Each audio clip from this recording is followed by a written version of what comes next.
The golden girl of women's basketball just got handed an impossible choice. Accept the deal, shut your mouth, or watch everything burn to ground. 8 days. That's all that's left. 8 days until the WNBA as we know it might cease to exist. And Caitlyn Clark, the rookie who single-handedly saved this league from total irrelevance, is now caught in the crossfire of a war she didn't start. But here's what nobody's telling you. The WNBA commissioner just sent a message so brutal, so direct, that it's left players scrambling behind closed doors. And that message, it wasn't meant for the union. It wasn't meant for the owners. It was meant for one person, Caitlyn Clark. Let that sink in for a second. The league's biggest asset. The woman who drove a 170% spike in attendance. The phenomenon who finally cracked 1 million viewers after 15 years of nobody watching. That player is now being used as a bargaining chip in the most dangerous game of chicken professional sports has ever seen. And she might lose everything. See, what the mainstream media won't tell you, what they're desperately trying to hide, is that this isn't just a labor dispute. This isn't about minimum salaries or travel conditions or hotel upgrades. This is about survival. The WNBA has never made a profit. Not once. Not ever. 27 years of losses. Hundreds of millions of dollars hemorrhaging out of owners' pockets while they smile for cameras and pretended everything was fine. But nothing is fine. The players just authorized a strike vote. 150 women handed their futures to 7 people, 7 executive committee members who now control whether this league lives or dies. And here's the part that should terrify everyone watching. 2 of those 7 have financial stakes in a competing league. Let me say that again so it really hits you. The people negotiating the WNBA's future have money invested in what happens if the WNBA fails. That's not conspiracy. That's documented fact. Annika Agumike, the Players Association president, holds equity in Project B, a 3-on-3 league that will explode in value if the WNBA collapsed tomorrow. She's sitting at the negotiating table, making demands, threatening strikes, while her bank account benefits from destruction. And nobody's talking about it. You want to know why the owners are frustrated? Why the commissioner is drawing lines in the sand? Why the ultimatum got issued in the first place? Because they're not negotiating with people who want a deal. They're negotiating with people who might want a war. The league offered to quadruple maximum salaries.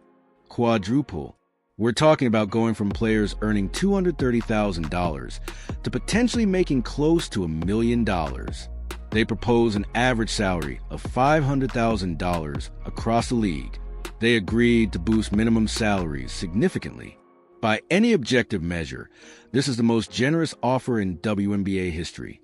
And the players said no, not because of the money, not because of the conditions, not because the deal wasn't good enough. They said no because of one word: revenue. The players want revenue sharing. A percentage of every dollar the league makes, just like NBA players get. Sounds fair on the surface, right?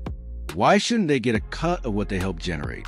Here's the problem nobody wants to address. You can't share revenue that doesn't exist. The WNBA loses money every single year.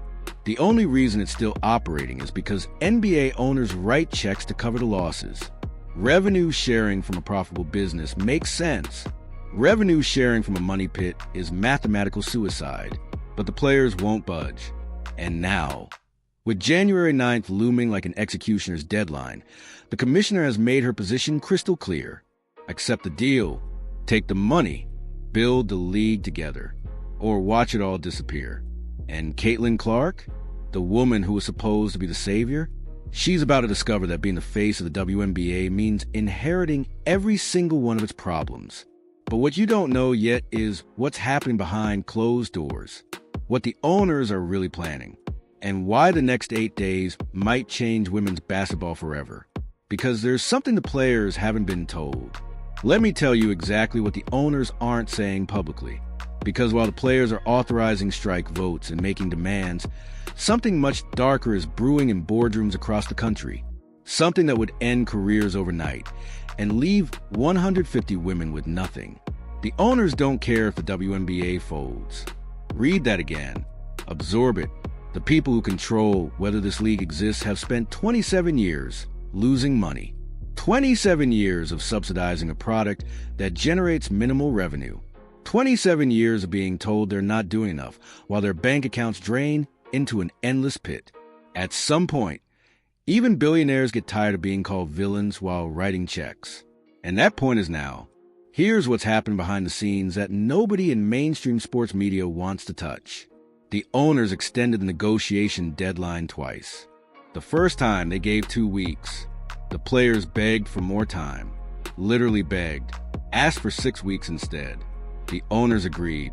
That's not the action of people trying to kill the league. That's patience. That's good faith. That's giving the players every opportunity to reach a reasonable agreement. And how did the players respond? They authorized a strike. Think about the psychology here for a second. You're a billionaire owner. You've lost millions supporting women's basketball for decades.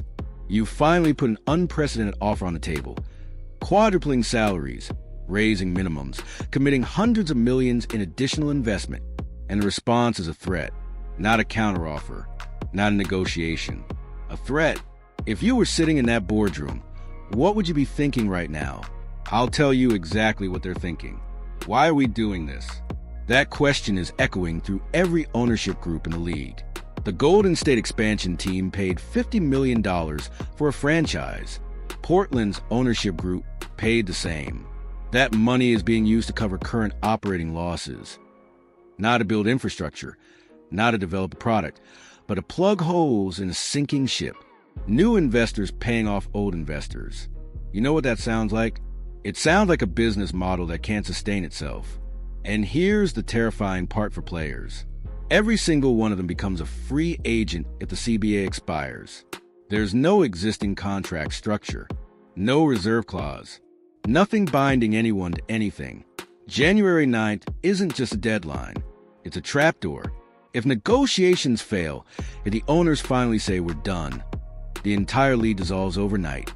And unlike the NBA, where players have billion-dollar contracts and guaranteed money, WNBA players have nothing to fall back on.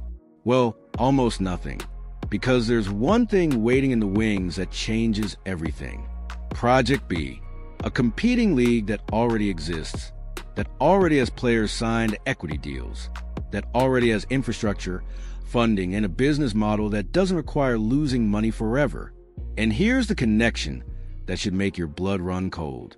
The Players Association president has equity in Project B, Annika Agumike, the woman leading negotiations for the WNBA players, is financially invested in what happens if the WNBA fails.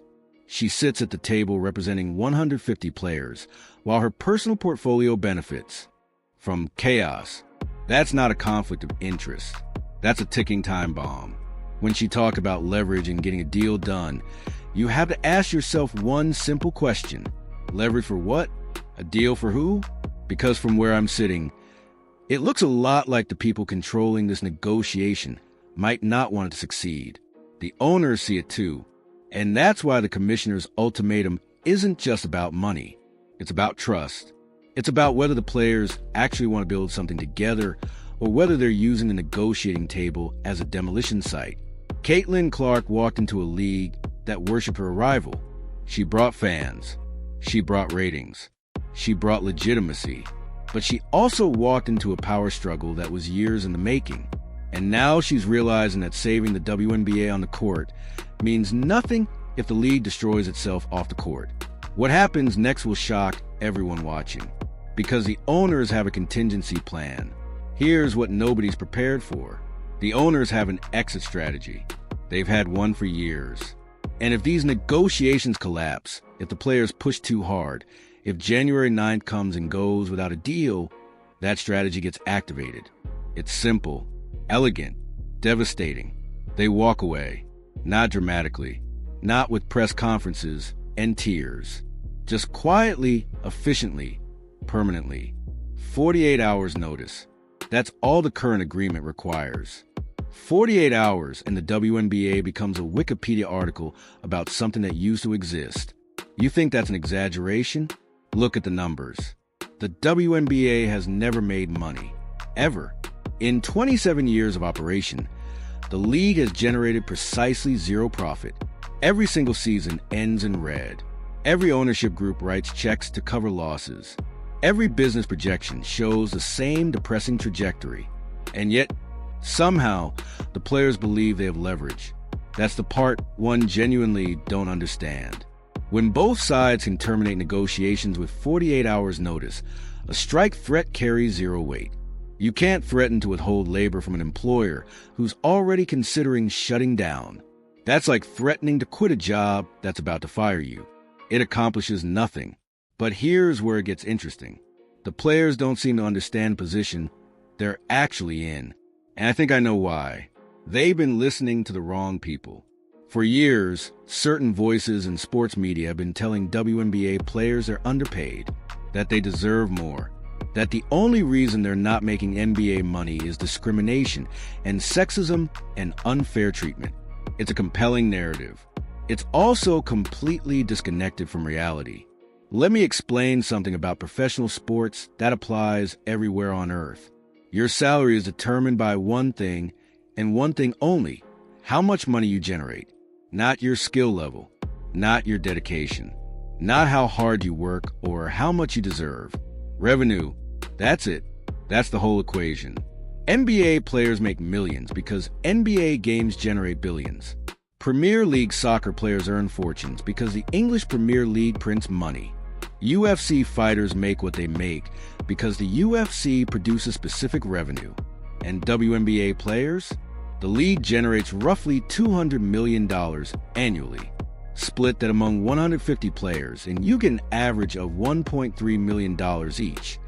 If you're giving players 100% of all revenue, which no business in history has ever done, because businesses have costs. When you factor in arena rentals, travel, staffing, marketing, production, insurance, and 1,000 other expenses required to run a professional sports league, the money available for players' salaries shrinks dramatically. The owners offered $500,000 average salaries.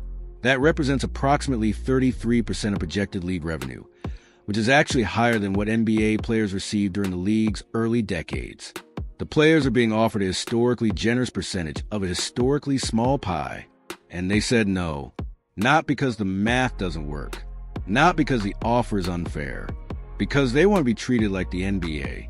Here's the brutal truth nobody wants to say out loud. The WNBA is not the NBA. It's not close to the NBA. It won't become the NBA. And pretending otherwise doesn't change economic reality. Major League Soccer operates in America, with world-class athletes playing the world's most popular sport. Their top players make a fraction of what Premier League stars earn. Why? Because the revenue isn't there. The global audience isn't there. The television deals aren't there. Nobody accuses MLS of discrimination. It's just business. But somehow, when the same logic applies to the WNBA, it becomes controversial. Somehow, pointing out basic economics makes you the villain. The owners understand this. The commissioner understands this. The television executives who pay for broadcast rights understand this. The only people who don't seem to understand are the players and the people whispering in their ears. And that's why January 9th feels inevitable. Because you can't negotiate with people who reject reality.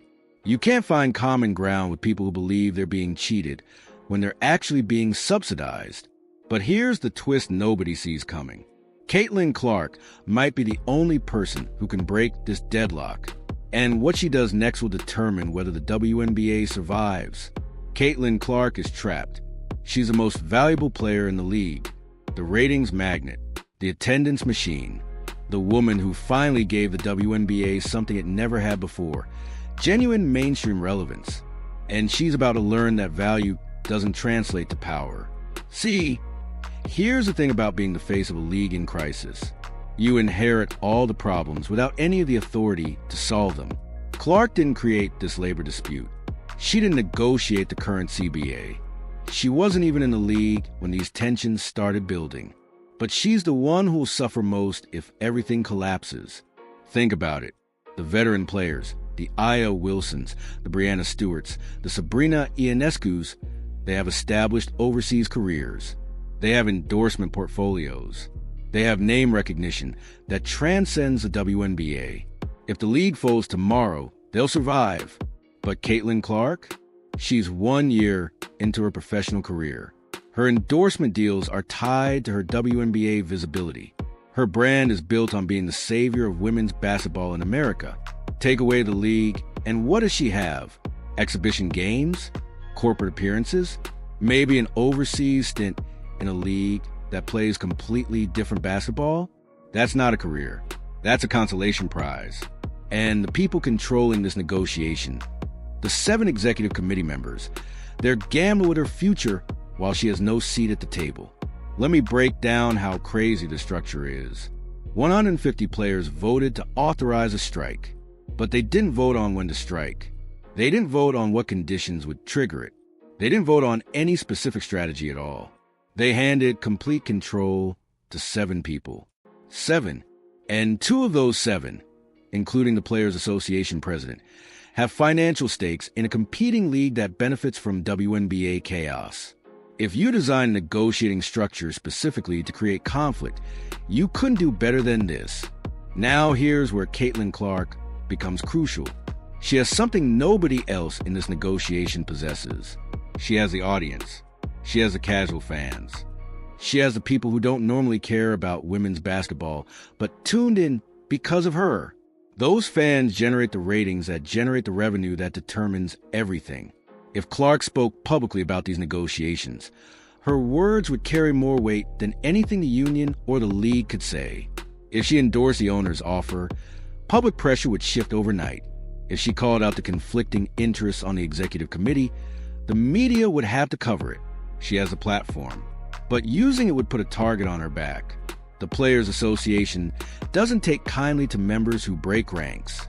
Speaking against the union's position, even if that position is economically suicidal, would make Clark an outcast among her peers. She'd be labeled a sellout, a traitor, someone who cared more about her own career than solidarity. In professional sports, that reputation can be career-ending. So she stays silent, while the executives gamble, while the owners prepare to walk away, while the January 9th deadline creeps closer. Caitlyn Clark watches from the sidelines, unable to affect a negotiation that determines her entire professional future. That's the cruelest irony of all. The person who matters most has the least control. But something changed this week. Something that suggests Clark might not stay silent forever. Something that suggests she's finally starting to understand what's really at stake. And what happened behind closed doors could change everything. There's a meeting that happened 3 days ago that nobody's reporting. Not ESPN. Not Bleacher Report, not any of the usual WNBA coverage sources. It was quiet, private, and what was said in that room changes the entire trajectory of this negotiation. Caitlyn Clark had a conversation with ownership representatives, not the union, not her fellow players, the owners. Now, before anyone screams about crossing lines or betraying solidarity, understand what actually happened here. This wasn't a secret backroom deal. This wasn't Clark undercutting her teammates. This was a superstar realizing she needed information the union wasn't providing. She wanted to know the real numbers, and she got them. For the first time, Clark saw exactly how much the league loses annually. She saw the projections. She saw the balance sheets. She saw 27 years of financial hemorrhaging laid out in black and white. And according to sources close to the situation, she was stunned. Because nobody had told her. Nobody had explained that the WNBA operates entirely on subsidies from NBA owners.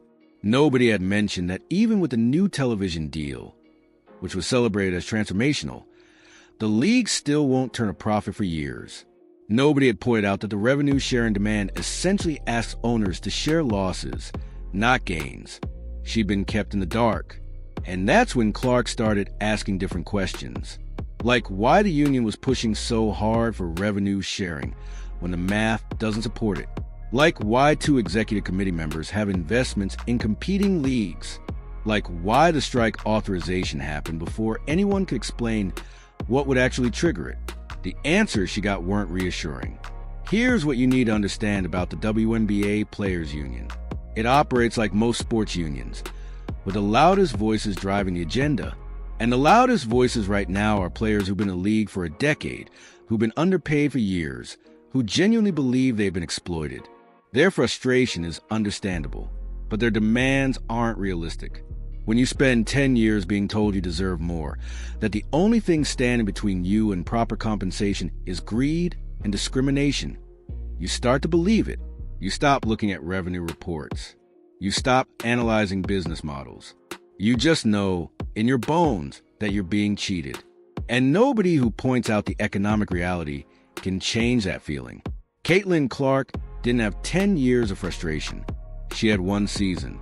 And in that one season, she saw attendance explode. She saw ratings triple. She saw the league transform from a punchline into a legitimate story.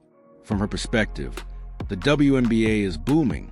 But here's what she didn't see. She didn't see the decades before. She didn't see games with 3,000 fans in 20,000-seat arenas. She didn't see television broadcasts that couldn't crack 100,000 viewers. She didn't see the years when media outlets refused to cover the league because nobody cared. The surge she created was real, but it was built on a foundation of failure. And that foundation is cracking. The owners offer quadrupled maximum salaries, $500,000 averages, boosted minimums. Represents their bet on the future.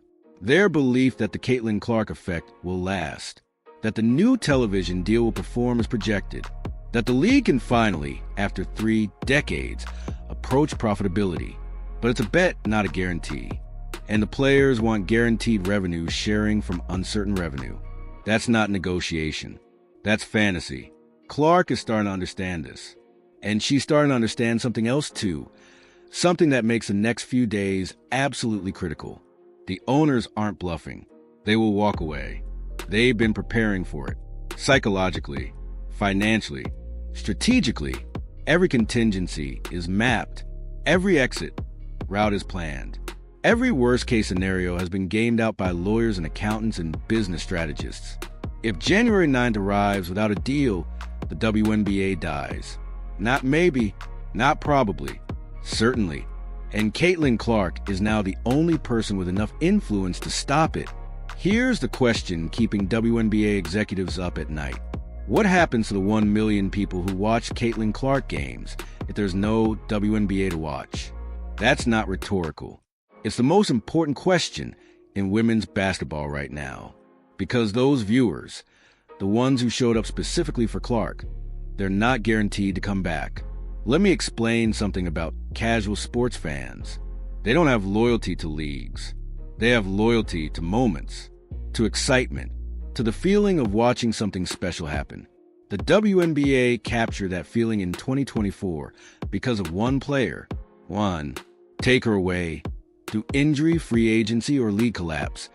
And those viewers disappear overnight. They don't switch to watching other WNBA games. They don't develop attachments to other players. They just leave. That's a reality the owners understand, but the players don't seem to grasp. The Caitlyn Clark surge wasn't sustainable organic growth. It was a phenomenon tied entirely to one person. And phenomena don't last forever. They fade. They normalize.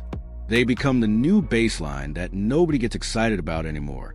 The owner's strategy is to lock in this moment, to use the unprecedented attention to build something lasting, to transform a flash of interest into permanent infrastructure. The player's strategy is to demand more during the flash. See the problem? If you push for maximum extraction during peak attention, you risk collapsing the whole thing. The owners aren't bottomless ATMs. They're business people who've been losing money for almost 3 decades. At some point, and that point might be January 9th, the calculation changes. Why keep funding something that treats you like the enemy? And here's where the commissioner's ultimatum really hits. Kathy Engelbert didn't get to her position by being soft. Before leading the WNBA, she was the CEO of Deloitte, one of the largest professional services firms on earth. She's managed negotiations worth billions. She's seen companies fold. She's seen deals collapse because one side couldn't read the room. She knows exactly what's happening here. And she knows the players are miscalculating badly. Her message, delivered through intermediaries, through press statements, through the structure of the offer itself, is unmistakable. This is it. Final offer. Take the money and build together, or watch it all disappear. That's not a negotiating tactic. That's a warning. But the players' union hears it differently. They hear it as bluffing, as posturing, as a kind of tough talk that always precedes a cave. Because that's what happened before. Every previous CBA negotiation ended with the owners giving more. Every deadline got extended. Every threat got walked back. The players think history is on their side. They're wrong. What's different this time is the timeline. The 48-hour termination clause changes everything. In previous negotiations, both sides had a plan for extended conflict. Lockouts required months of preparation. Strikes needed war chests and public relations campaigns. Not anymore. Either side can end this in 2 days. That means there's no strategic advantage to threatening strikes. No leverage gained by walking away from the table. The moment one side decides they're done, it's over, and the owners are closer to done than anyone realizes. The expansion fees coming from Golden State and Portland, that's not growth capital. That's exit strategy financing. Money that lets current owners minimize their losses. Money that provides a soft landing for investors who finally run out of patience. New buyers paying off old sellers. That's not how healthy leagues operate. But here's the thing nobody's accounting for. In all this chaos, in all these negotiations, in all the strategic positioning, nobody's asked Caitlyn Clark what she thinks. Not publicly, not officially. She's the reason the league matters right now. And she's been completely silenced by the process. That's about to change. 3 days ago, something unprecedented happened. Caitlyn Clark broke protocol. Not publicly, not yet, but in a way that sent shockwaves through both the league office and the players' union. And what she said is now being whispered about in every corner of women's basketball. She questioned the strategy. In a meeting with senior players, Clark allegedly asked a simple question. A question nobody in the room wanted to answer. A question so fundamental, it exposed the entire negotiation as built on wishful thinking. What happens if they actually fold the league? The room went silent because nobody had a good answer. The veterans, the ones who've been fighting for better conditions for years, talked about leverage and solidarity and the power of collective action. They talked about public pressure and media coverage and how the owners would never actually walk away from a league with this much momentum. But they couldn't answer the question. What happens if they fold the league? And here's why that question matters so much coming from Clark specifically. She's the leverage. The entire negotiating position of the players rests on one assumption, that the owners can't afford to lose the Caitlyn Clark moment, that the ratings, the attendance, the cultural relevance is too valuable to throw away, that threatening to walk will force capitulation because the alternative is unthinkable. But Clark herself just questioned that assumption, and she's right to question it, because the owners have done the math too, and their math shows something the players haven't considered. The Caitlyn Clark effect is already priced into the television deal. ESPN and Amazon didn't pay $200 million annually because of what the league was. They paid because of what it might become. That projection assumes Clark stays healthy, stays relevant, stays in the league. If the league folds, those deals evaporate. But so do the losses. Every year the WNBA operates, ownership groups collectively lose tens of millions of dollars. Some estimates put the annual deficit at $50 million across the league. That's money straight from owners' pockets into a product that generates nothing but headaches. If you're an owner right now, you're doing a calculation. Option A, keep the league running. Hope the new deals work out. Hope Clark stays healthy. Hope the surge becomes permanent. Continue subsidizing losses indefinitely while the players' union treats you like the villain. Option B, fold the league. Stop the bleeding. Walk away clean. Let someone else try to build a women's basketball league that actually makes economic sense. For a lot of owners, option B is starting to look attractive. And Caitlyn Clark understands this in a way the veteran players don't. She came into the league during a boom. She sees the packed arenas and the media attention and the endorsement opportunities. From her perspective, the WNBA should be flourishing. But she also knows her own value. She knows that without her, the ratings drop. She knows that without her, the casual fans disappear. She knows that the entire leverage position of the players' union depends on her presence. And she's never agreed to carry that weight. Nobody asked her permission. Nobody consulted her before authorizing a strike. Nobody considered whether the league's most valuable player might have a different perspective on the negotiations. They just assumed she'd follow along. That assumption might be wrong, because Caitlyn Clark is starting to realize something that changes everything. She has more power than the union. She has more power than the owners. She has more power than the commissioner herself. And she's running out of patience. Let's talk about what a post-WNBA world actually looks like, because if these negotiations fail, and right now, failure looks more likely than success, someone needs to understand what comes next. Not the fantasy version. Not the we'll be fine reassurances. The actual reality of 150 women watching their careers evaporate overnight. First, the money. WNBA minimum salary is currently around $64,000. Maximum salary is about $230,000. The owners just offered to quadruple those numbers. Maximums approaching $1 million. Averages hitting $500,000. That offer disappears on January 9th if there's no deal. Every player becomes a free agent with no guaranteed income, no contract structure, no pension benefits, no health insurance, no anything. They'd be starting from zero. Now, some players have options. The top tier, maybe 20 or 30 women, can play overseas. China pays well. Turkey pays decently. Australia, Spain, Italy. There are professional leagues that can absorb American talent, but not 150 players. The international market has limited roster spots. Maybe 50 American women find overseas contracts that match WNBA salaries. Maybe 75 if they're lucky. The rest are done. Career over. Go find a regular job like everyone else. That's the stakes the 7 executive committee members are playing with. Not their own careers. They're all established enough to land somewhere. The careers of the middle-tier players. The rookies who just got drafted. The veterans hanging on for one more season. Those women lose everything if this negotiation fails. And here's what makes the players' position even weaker. Project B exists. The 3-on-3 league that Annika Agumike has equity in. The competing venture that's been waiting in the wings for exactly this moment. If the WNBA collapses, Project B can move immediately. It's being made by 7 people, 2 of whom profit if the league collapses. Caitlyn Clark can stop this. She's the only one with enough visibility, enough value, enough raw star power to force a different outcome. But it would require breaking with the union. It would require speaking uncomfortable truths. It would require standing alone while colleagues call her a traitor.